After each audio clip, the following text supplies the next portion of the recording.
Hello everyone, good morning. আশা করি তোমরা সবাই খুব ভালো আছো, আমরাও ভালো আছি। তো আমার চ্যানেলে তোমাদের সকলকে অনেক ওয়েলকাম। আর আজকে হচ্ছে রামনবমী, তো তোমাদেরকে রামনবমীর অনেক শুভেচ্ছা। তো এই রামনবমীতে কন্যা পুজো করা হয়, আর আমাদের বিল্ডিংয়ে একটা ইউপির দিদি আছে, তো সেই দিদি পুজো করেছে, আমার মাম্মাকেও পুজো করে গেছে। তো সেগুলো তোমাদের সাথে শেয়ার করতে পারিনি, কারণ অনেকটাই সকালে আমি রেডি ছিলাম না, যাই বলবো। তো মাম্মাকে প্রসাদ দিয়ে গেছে আর শুনুকেও দিয়েছে। তো মাম্মা খেতে বসে গেছে, আর এখানে দেখো আমার খাবারও পার্সেল চলে এসেছে, নিয়ে আসা হয়েছে।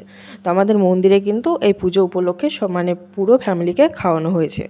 তো ভেবেছিলাম যাব, কিন্তু কি বলবো, এতটাই আরামে ঘুমিয়েছি আজকে যে না রান্নাবান্না নেই, সেই জন্য পুরো 9টা পর্যন্ত আরামসে ঘুমিয়েছি। তো সেই ঘুমের ফল ওই যে যেতে পারলাম না। মনটা ভীষণই খারাপ ছিল, যে না ইচ্ছে ছিল যাব, তো যাওয়া হলো না। তো বাবুর সাথে একটু রাগারাগি হয়ে গেছিলো। তো লাস্ট ও তো ওখানে গেছিলো, তো ওখান থেকে আসার সময় আমার জন্য আবার খাবার নিয়ে আসে।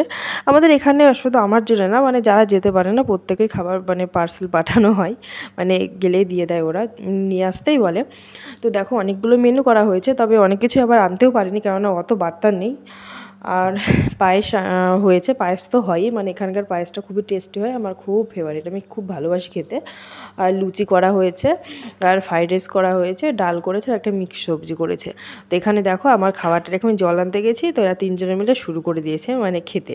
তো যাই হোক আমিও খেতে শুরু করে দিলাম। তো লুচি দিয়ে শুরু করছি, আর মিক্স সবজির কালারটা দেখো খুব সুন্দর দেখে, খেতে মনে হচ্ছে যেন টেস্টি হবে। কিন্তু এখানকার খাবারে কি হয়, লবণ তো একদমই কম থাকে, আর লঙ্কা তো খুঁজেই পাবা না, ঝাল নেই বলতে গেলে। অনেক স্টেটের লোকজন খায়, তো এদের রান্নাটাই এমন। তো কিন্তু আমার খেতে খুব ভালো লাগে, আমি ভালোবাসি খেতে। আর এই যে ডাল দেখছো, ডালটা কিন্তু মাসকলাই আর রাজমা দিয়ে করা হয়েছিল, আর এটাই হলুদ দেয়নি, ওই জন্য ডালের কালারটা এমন। তো আমি তো খাচ্ছিলাম, আর আমার সোনুকে একটু করে দিচ্ছিলাম, ও একটু মুখে নিচ্ছিল, ওর বাবার কাছে চলে গেছে। আর মাম্মার অবস্থা দেখো, খেলনাটা ফেলে দিয়ে খেলনার গামলার মধ্যে বসে গেছে। তো মাম্মাকে খাওয়াচ্ছে, মাম্মা খাচ্ছে। তো এরপর দেখো পায়েসটা খাচ্ছি, পায়েস তো মনে হচ্ছে কখন খাবো, তবে পায়েসটা একটু জমে গেছে, কিন্তু পায়েসটা খেতে খুব টেস্টি হয়েছে। আর আমার সোনুকে দেখো, সোনু তো খাবেই না, মাম্মাকে খাইয়ে দিচ্ছি। মাম্মা খেয়ে আবার আমাকে বলছে ভা, মাম্মার ভাষায় ভালোকে ভা বলে। আমিও বললাম ঠিক আছে ভা ভা, ওর খুব ভালো লেগেছে খাবারটা। তো যাই হোক, আজকের এই ছোটো ব্লগটা কেমন লাগলো তোমরা জানিও। তো এখনকার মতো টাটা, তোমরা সবাই খুব ভালো থেকো, সুস্থ থেকো, আবার দেখা হবে নেক্সট অন্য কোনো ব্লগ।